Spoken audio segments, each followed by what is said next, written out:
अनाथ कौन, माँ बाप या बेटा।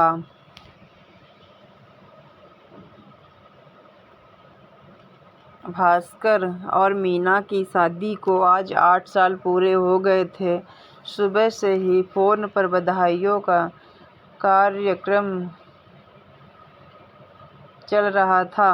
बधाई देने वालों को शायद पता नहीं था कि आज घर में एक और खुशी आने वाली है। शादी के 8 साल बाद भी इस दंपति को कोई संतान नहीं थी, अतः इन्होंने पास के एक अनाथाश्रम से एक बेटा गोद लिया। बेटे को खूब लाड़ प्यार मिलता था। उनका बेटा मयंक भी बहुत होशियार था। भास्कर और मीना हमेशा अपने बेटे का जन्मदिन उसी अनाथाश्रम में मनाते थे। वो मयंक के हाथों कपड़े और मिठाइयाँ बंटवाते थे। मयंक जानता था कि भास्कर और मीना उसके असली माँ बाप नहीं हैं, फिर भी वो उन्हें प्राणों से अधिक स्नेह करता था।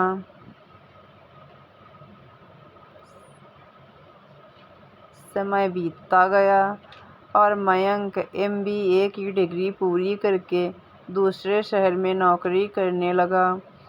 उसकी कमाई बहुत अच्छी थी, लेकिन काम बहुत पड़ता था। शुरू में वो रोज सुबह शाम मम्मी पापा से बात करता था, लेकिन धीरे धीरे ये सिलसिला दिन में एक बार, फिर हफ्ते में एक बार और फिर महीने में एक बार हो गया। वह घर भी सिर्फ दिवाली में ही आता था। धीरे धीरे उसका आना जाना भी बंद हो गया। आए गए बस फोन पर बात हो जाती थी। उसने माँ बाप को बिना बताए शादी भी कर ली। बीते 4 सालों से वो घर नहीं आया। इससे बूढ़े भास्कर और मीना टूट से गए। जिस आश्रय से उन्होंने बेटा गोद लिया था, वो धूमिल हो चुका था। उन्होंने अपना घर और खेत बेच दिए और जो पैसे मिले उन्हें उसी अनाथाश्रम को दान कर दिया। मानो सालों पहले वहाँ से लिए गए बच्चे का मोल अदा कर दिया हो।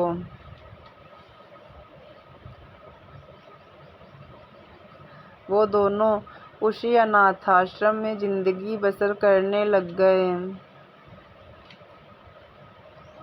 इधर मयंक का तबादला भी अपने पैतृक शहर में हो गया। पहले तो वह अपने घर गया तो पता चला कि अब उसके माँ बाप वहाँ नहीं रहते। उसने पास ही एक किराए का मकान ले लिया। मयंक की शादी को भी 4 साल हो गए, पर उसे भी कोई संतान न हुई। वो अपनी पत्नी के साथ उसी अनाथाश्रम में बच्चा गोद लेने पहुंचा।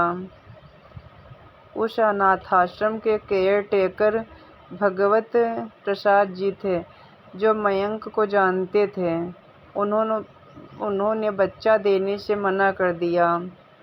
कारण पूछने पर उन्होंने कहा, जिस बेटे ने जीवन रहते अपने माँ बाप को ही अनाथ कर दिया हो, वो एक अनाथ बेटे के साथ क्या करेगा। भास्कर उस समय मीना को मैदान में झूला झुला रहे थे। उनकी ओर संकेत करते हुए भगवती प्रसाद बोले, जब वो एक अनाथ को गोद लेने यहाँ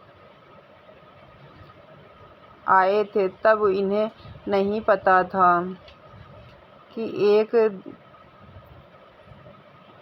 दिन उन्हें ही अनाथ होकर यहाँ आना पड़ेगा।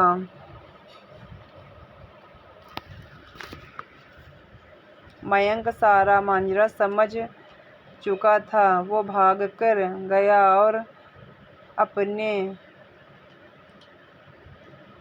मम्मी पापा के कदमों पर गिर पड़ा। पश्चाताप के आंसुओं से उसने अपने माँ बाबूजी के चरण धो दिए और उन्हीं आंसुओं में उसके दिल का मैल भी धुल गया। रूधे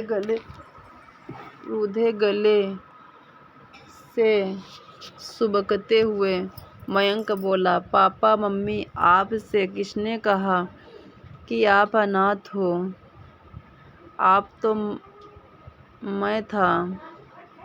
अनाथ तो मैं था और आज भी हूँ।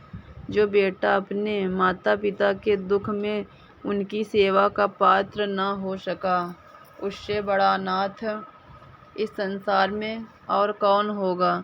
भास्कर और मीना सजल नेत्रों से सिर्फ अपने बेटे को निहार रहे थे। मयंक ने उन्हें घर ले जाने का प्रयत्न किया, लेकिन वे नहीं माने, तो मयंक और उसकी पत्नी भी वही आश्रम में रहने लगे। अब पूरा आश्रम ही उनका परिवार था और शायद अब वहाँ कोई अनाथ नहीं बचा था।